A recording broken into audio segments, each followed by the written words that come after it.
আসসালামু আলাইকুম everyone, welcome to রান্নাঘরের ইতিকথায়। আজকে আমি আপনাদের সাথে আবারও হাজির হয়ে গেলাম স্পঞ্জ কেক রেসিপি নিয়ে। অনেকেরই সমস্যা, কেক ফোলে না, স্পঞ্জে হয় না, সফট হয় না।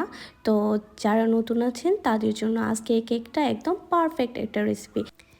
তাহলে চলেন রেসিপিতে চলে যাই। তো প্রথমে আমি একটা চায়ের কাপে 3 ভাগের 1 ভাগ ময়দা নেব, আর 2 চামচ কোকো পাউডার নিব, 2 চামচ কর্নফ্লাওয়ার নিব,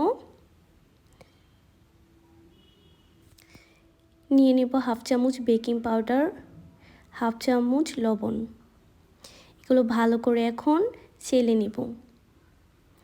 ভালো করে চেলে তারপর এটাকে মিক্স করে নেব।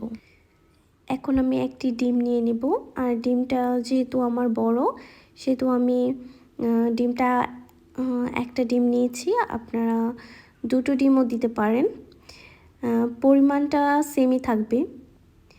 আর ডিমটা অবশ্যই রুম টেম্পারেচারে থাকতে হবে। আর আমি এখানে চিনি দিয়ে দিব 2 চামচ, আর আমি এটা 2 ধাপে দিব। এই তো যখন এইরকম একদম ফাঁপে একটা ভাব আসবে তখন আমি দিয়ে দিব কুসুমটা দিয়ে আমি 1 সেকেন্ড ব্লেন্ড করে নিব। এখন আমি দিয়ে দিব 1 ফোঁটা ভ্যানিলা এসেন্স, আর এটা দিলে ডিমের যে এক্সট্রা গন্ধটা এটা থাকবে না। আর সাথে দিয়ে দিব 1 চামচ তেল। স্পঞ্জ কেকের মধ্যে তেলটা না দিলেও চলে, তবে আমি একটু সফট হওয়ার জন্য তেলটা দিয়ে দিয়েছি।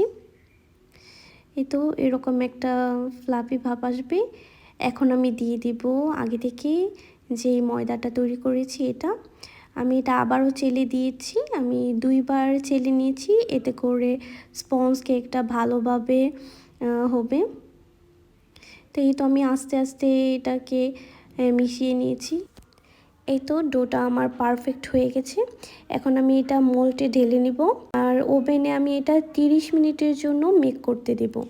নিয়ে নিলাম চকলেট চিপস, আর এটা আমি ডাবল বয়েল প্রসেসে এটাকে মেল্ট করে নিব। এই তো আমার কেকটাও বেক হয়ে গেছে। এখন আমি কেকটাকে মোল্ড থেকে নামিয়ে নেব। এই তো কি সুন্দরভাবে কেকটা আমার বেক হয়ে গেছে। এটাতে আমি দিয়ে দিয়েছি চিনি শিরা, আর চিনি শিরাটা গরম থাকতে থাকতে দিতে হবে। এই তো একটু ডেকোরেশন করে নিলাম। যারা নতুন তারা আমার ভিডিওটা ফলো করলে আশা করি ভালো একটা কেক তৈরি করতে পারবেন। আর আমার চ্যানেলটা অবশ্যই সাবস্ক্রাইব করে দিবেন যারা আমার ভিডিওগুলো দেখেন। সাথে অবশ্যই লাইক শেয়ার করতে ভুলবেন না। সকলকে অসংখ্য ধন্যবাদ। আল্লাহ হাফেজ।